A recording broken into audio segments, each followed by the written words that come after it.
Hi, everyone. Thank you for joining me today. Today, we're going to take a look at how to manage and what to say when someone is interrupting you in a meeting, in a one on one conversation, in a massive online meeting, whatever the case may be. We're going to go through different words, different phrases, different sentences you can say when someone interrupts you. And we're going to break it down by situation and formality. So, for example, if someone's talking over you, what to say if you're dealing with a chronic interrupter, someone who's always interrupting people, if you're the host of a meeting or you're chairing the meeting, if you want to protect a quieter colleague or someone's talking over another colleague, if you need to manage someone who's interrupting and you need to steer the conversation back onto the agenda, or you're simply dealing with audio issues and people talking over each other or someone talking over you in an online meeting. We're going to tackle all these situations. Let's jump right in. Okay, for those of you who don't know me, I'm Melissa B. Duarte. I'm the author of the Global Business English Mastery Series, a series of business English books that cover every little element of business English globally. And I make these videos for you guys, sharing all of my expertise in global business and all of my expertise in business English as a certified instructor with all of you guys. Thanks for joining me. So the first category we have here is just when someone talks over you, when someone interrupts you.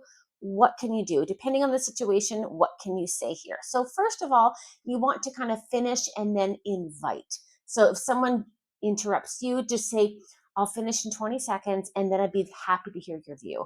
Or let me just finish this one thought and then we'll go over to, what's happening in your department. So what you're saying is, yes, I understand what you want to interrupt with is important. Let me just finish my point and then we'll go over to you. So you're letting them know that I heard you. What you said is, important, and I do want to hear what you want to say, but I'm going to finish what I'm saying. So this is great. And again, you can say, let me just finish, this point. I'll finish in 30 seconds. I'll finish in 2 minutes. By adding time there, then people are a little bit more patient. So if maybe someone does need to jump in with something quite important, but you're saying, listen, I'll finish in 30 seconds and then we'll go over to you. And they'll be like, okay, 30 seconds. I can do 30 seconds. So this is nice by giving a little bit of time, which is nice. Another situation is where you need to hold the floor. Now, the floor, if you don't know, the floor in business English is the person who's speaking. So if you're in a meeting or you're presenting, if you're the one speaking, you're holding the floor. You have the floor. This is what it means. So to hold the floor is to kind of protect your zone where you're speaking and where you're saying. So if you are needing to hold the floor and someone's trying to interrupt, but you need to finish presenting what you're presenting. You need to finish saying what you're saying. Really, you started saying something, you need to finish it. So you can say, one moment, I'll complete the point, and then I'll hand it back to you. Or one moment, let me just complete this little bit of the scenario that we're anticipating for the next rollout, and then we'll go to you, or we'll hand it back to Bob, or hand it back to your team. And hand back as if it's like a physical microphone. I'll hand it back to you. It's your turn to talk. So, or it just means pass the conversation on to you. So this is quite nice. If you do need to hold the floor, meaning, no, you can't interrupt now. I need to finish what I'm doing. I need to finish what I'm saying. And then I'll hand it over to you or hand it back to you if it's just a two-person meeting. That's very important. Okay, so now if you are the host of the meeting or the chair, again, chair is the head of the meeting, the person leading the meeting. If you are the chair of the meeting, then there's different ways that you can deal with people who are interrupting because you are managing this meeting and in control of this meeting. So one would be to kind of cue the room, to cue the process. Cue means to make a line, to have a queue, to have people lined up. So if someone interrupts, you can say, listen, I have Mia talking about this right now. Bob, you can jump in later. Bob will go to you after Mia finishes her thought. Or we'll hear, Bob, thanks for that. We'll hear from you after Mia finishes her presentation. So you're acknowledging that Bob's interrupting, but you are then managing the cue of who's speaking and in what order. Or Bob's interrupting. We're going to hear from Mia right now. Then we'll pass it over to Mia's colleagues, and then Bob will hear from you after that. So then at least people who are interrupting know, okay, well, I'm on the list. I will be heard. And you're really managing the time. You're protecting Mia or whoever's speaking at that time. And then you're allowing that person who needs to interrupt to know that their time slot is coming up. So people do love this.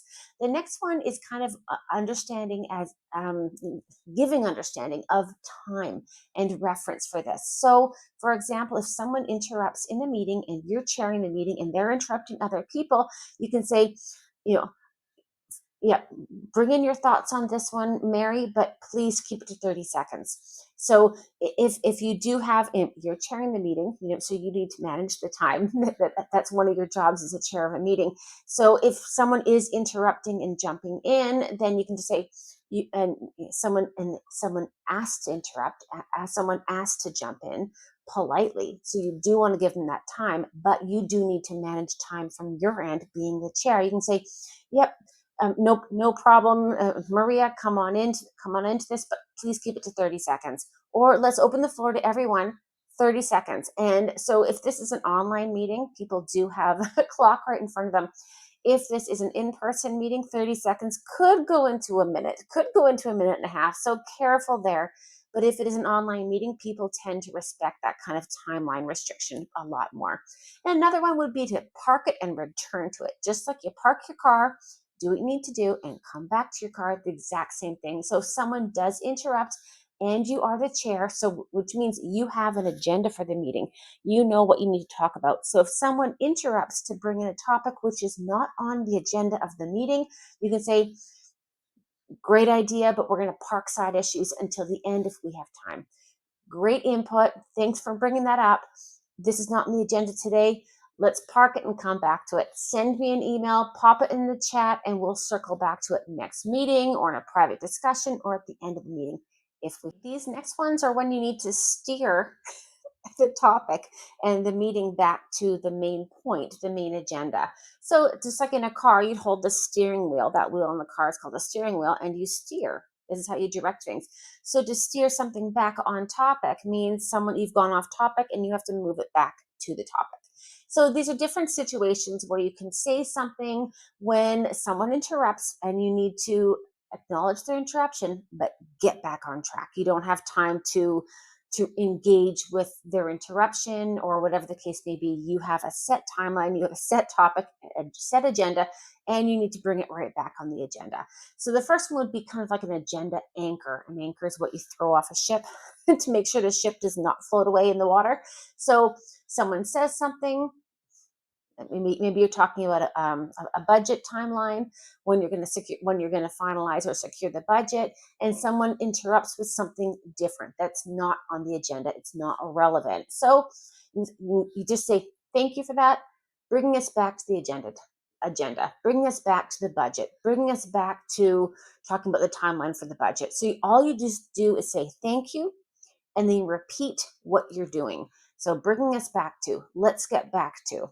And so you've acknowledged them, but you're not at all engaging in what they offered or what they said. You don't have time for it. You just need to bring it right back to the agenda. And you're really anchoring the agenda, that anything that comes in is set to the agenda and that's it, nothing outside. Another one would be kind of what we call scope check. So the scope is like what makes up a project, what makes up a conversation, what makes up something you're working on or a meeting. Especially when it comes project based, you have lots to do with scope. So if someone does interrupt, and you can just say, useful point, but today we're focusing on this. Today we need to finalize this. Today we need to discuss this. So what you're saying is, great point, good point, fair point, great information, useful point. You're acknowledging that what they said is of value, but you're saying, today this is what we're doing. And so today's meeting is for this. Today's discussion is for this. So you're really making sure You bring that back to the topic, to the meeting that you're having. And this is very, very important. Another one, when people do interrupt you and you do need to steer it back to the agenda, you just remind them how little time you have, or how much you have to go over, how much you have to cover within that little time. Okay, this next section I have for you guys here is protecting a quieter colleague. And this is really important. It's so important to have kindness and heart in business. Business is all about numbers and money and success and showing how great and successful you are, but we need to have heart into it. So, and you're going to be working with very talented people who are just quiet, who just don't have the confidence to speak up in meetings. Maybe that's you. And you want people to have your back. Have your back means support you when you need it. So, this is what you can say if someone is interrupting a quieter colleague.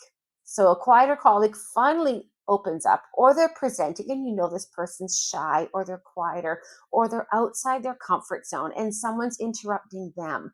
So you're kind of the third person jumping in and coming into the conversation to stop the interrupter, to protect that quieter colleague. So you can kind of redirect the floor this way, and you can say, I think Julia was making a really great point here. Julia, go ahead. So let's say Julie's making a point about her thoughts on the budget, and Jim jumps in about his thoughts on the budget, and you say, I think Julia was making a really good point here. Julia, go ahead. So you're just really jumping in to protect. Two people are interrupting now, but you're interrupting the person who interrupted, but you're doing that to protect the quieter colleague who was in the middle of saying something. And this is nice to do. People appreciate this. Another one would be to kind of credit and then cue what's going to happen next. So good point, Mark. But before we move on, I really want to hear what Alexei was going to say. So Alexei started talking. Mark jumped in. Oh yeah, Alexei, and he kind of ran with that whole conversation. Well, then he didn't really get to say anything. So you're just saying, good point. I really want to hear what Alexei was going to say. So someone starts talking and someone else completely hijacks that entire thought, then you can kind of jump in and help that person with that one. And that's a really good way to help a quieter colleague. This is what you say when someone is a chronic interrupter. So this means this person is always interrupting in meetings, whether it's this one meeting they're constantly interrupting, or if they're just known for being interrupters in meetings. So different ways to manage them. So one thing could be, setting some boundaries, but with respect, saying, I really want to hear your point. Let me just complete what I'm saying, and then we'll go over to you. So you just saying, I do want to hear what you have to say, but I'm going to finish what I say, and then we'll go over to you. So I really want to hear your point of view. I really want to hear what's happening in your department, but let me complete my thought. Let me complete what I'm saying. Let me just continue this. So you're being very respectful, and you're saying, I do really want to hear what you have to say, but let me just do this. And you're not saying, can I? You're saying, let me, meaning just let me. Leave me be. Let me just finish what I'm saying. Let me finish the end of the report. Let me finish the end of my thought. So this is quite nice. This is very respectful. Now, another one would be, I'll finish this point and then we can open it up. And this is kind of if you have a support line, maybe if you're chairing is a verb, to chair. It means to lead a meeting. So if you're chairing the meeting and someone's interrupting constantly, and you can say, I'll finish this point and then we can open it up. And open it up means open up the conversation. So you're not saying, let me finish this point. You're not saying, can I finish this point? You're saying, I'll finish this point. I will finish this point. So you're being quite firm here, but you're saying, and then we'll open it up, and then we can open it up, which means now the conversation, the entire meeting is now open for people to give their 2 cents, to give their input, to have any questions. So again, I'll finish this point. This is quite direct. I mean, you wouldn't do this with a senior manager if you're lower than them. But if you're chairing the meeting, if you're hosting the meeting, if you're a manager and someone continually opens up, you just say, I'll finish this point, and then we'll open it up to other people. Now, again, if this person is constantly interrupting in a meeting, and so this is not necessarily they're known for interrupting, and they've done it maybe once in this meeting, but if someone continually is interrupting you in one meeting, which is Totally not acceptable, very frustrating, and very unprofessional. You can say, you kind of not dismiss them, but you just continue with what you're doing.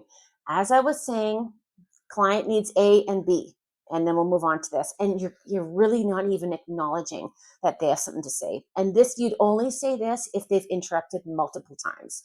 So you're talking, client A needs B by Friday, and they interrupt, and you actually kind of disregard everything they say. You don't even honor it, because if maybe they've done it 5 times in the meeting, so they really have to learn, they really have to know that that is not okay. And they need to watch my video on how to interrupt politely in business English meetings. I'll link to it up here. And so they're interrupting too much, they're not doing it in a polite way, so you just repeat what you just said and move on to your next topic. Okay, this last category is online calls and crosstalk. So, crosstalk just happens naturally. A lot of people involved in a conversation, an online call, and people are talking on top of everyone else. Now, if you're in a physical meeting, you can kind of see when someone sits up from their chair and they want to say something. You can see the expression on their face when they want to jump in and say something. So, we don't really have those gauges in online meetings. You just kind of have someone's face or no face at all. And it can be really difficult to manage this when a lot of people want to say different things and people are cross talking. Or there could be audio issues, there could be Wi Fi issues, there could be connection issues where someone's audio is delayed. So people do talk on top of each other and it's not intentional. So this is pretty hard. So one thing you can do is you can kind of pause and sort this. So sorry, we spoke at the same time. Alex, go ahead and I'll jump in after.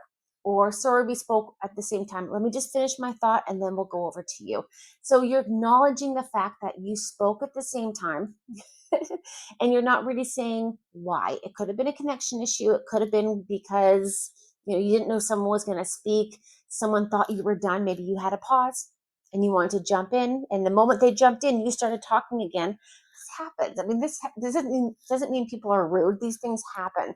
Again, in an in-person meeting, you can gauge when someone's ready to talk a lot more than online. So this happens quite a lot. So we spoke at the same time. Sorry, we spoke at the same time. Let me just finish my thought, then we'll go to you. Or we spoke at the same time. Go ahead, and I'll come back to this after.